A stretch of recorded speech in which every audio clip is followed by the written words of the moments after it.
ông vừa thấy nó chào má đó mày.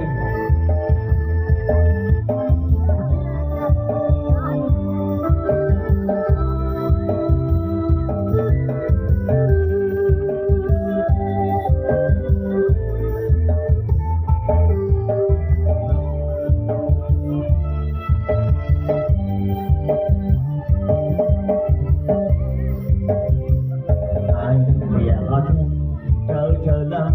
phía trong đi o trong ta thò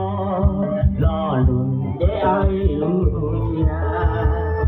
do là tóc do u nhẹ nhàng thể đẹp cho phá trong sinh hãy chia tôi tan dài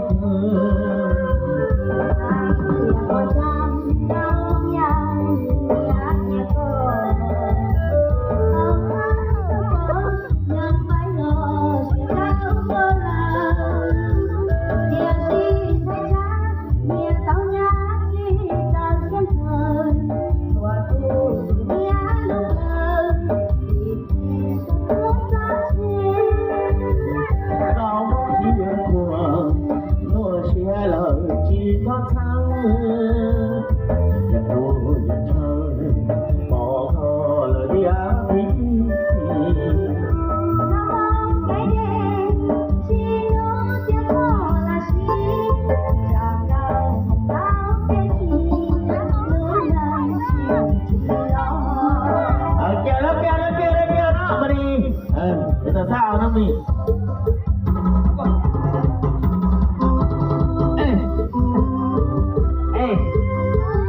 tránh chưa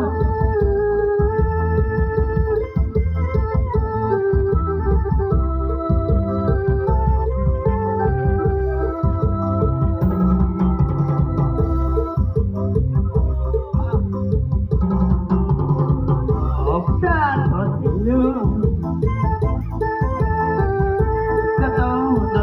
ta tỏ vì ta tỏ cho tôi tên dậy cho xiên thế nên nhẹ nhẹ trong chỉ tâm trí